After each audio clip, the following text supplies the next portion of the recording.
ამ ქვეყანაში შიშველის სიმართლის თქმა მეკისრება მე. ეს ისევ ჩემი სათქმელი ხდება სიმართლე, რის გამოც ბილანსღები მასხავენ უამრავ ტალახს, ტლაპოს, გესლს, შხამს იმისათვის, რომ რამდენიმე წლის შემდეგ თქვა, რომ ვაიმე რა მართალი იყავ. ასე გეუბნებოდით წინა რეჟიმების დროს, რომ არ შეიძლება მაგათი არჩევა, მაგათი მოყვანა, დავიღუპებით, დავიქცევით, ასე წიკვინებდნენ, ასე ილანძღებოდნენ, ასე გესლს ანთხევდნენ. ამგვარად ვამბობდი სრულ სიმართლეს საშინაო გეოპოლიტიკურ საგარეო ღირებულებით, სოციალურ, ეკონომიკურ, პიროვნულ ყველა საკითხზე. და ყოველთვის ვიღებდი ფურთხს და ტლაპოს. ნუ როგორც ჩანს, ეს ბედი დამეწერა და ამიტომ ვერც დღეს ვერ ავწდები ჩემი მისიის შესრულებას და პირდაპირ გეტყვით, რომ რუსეთის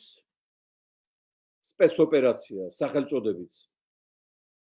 შევინარჩუნოთ საქართველოს საპატრიარქო გავლენის სფეროში დღეს განხორციელდა. სპეცოპერაცია დაიგეგმა 10 წლის უკან დაახლოებით აი ესე 17 ივანიშვილის მოსვლისთანავე ეს პარალელურ რეჟიმში მიდიოდა, მოიყვანეს თავისი პოლიტიკური ხელისუფლება და კრემლს ასევე გადაწყვეტილი ჰქონდა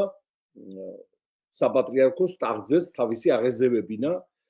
რადგან მთლად კმაყოფილი ილია მეორით არ იყვნენ მე არაერთხელ მithქვავს მოსკოვში, რადგან ის წარმოადგენდა ფიგურას,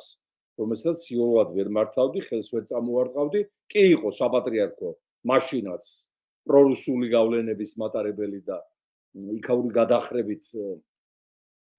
სავსე, მაგრამ თვითონ პატრიარქის ფიგურა მოსკოვს აღიზიანებდა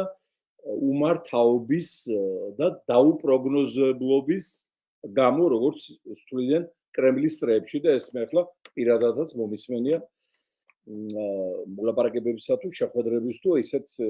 ასხთა ურთიერთგაზიარების დროს მე გითხარით ადრე ისგან მოისმინე და როგორ. აი მაშინ დაიწყო სპეცოპერაცია დავსვათ ჩვენი პატრიარქი და სწორედ ხელმძღვანელობდა ამ პროცესს ივანიშვილი, ჩხარტიშვილი, ეს შარდოვიც რო ეძახიან ოჯახური ღირებულებების დიადი დამცველი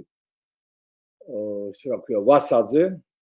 უშუალოდ მათ ჰქონდა დავალებული კრემლიდან, რუსეთის სპეცსამსახურებიდან ის რომ მოეხდინათ ილია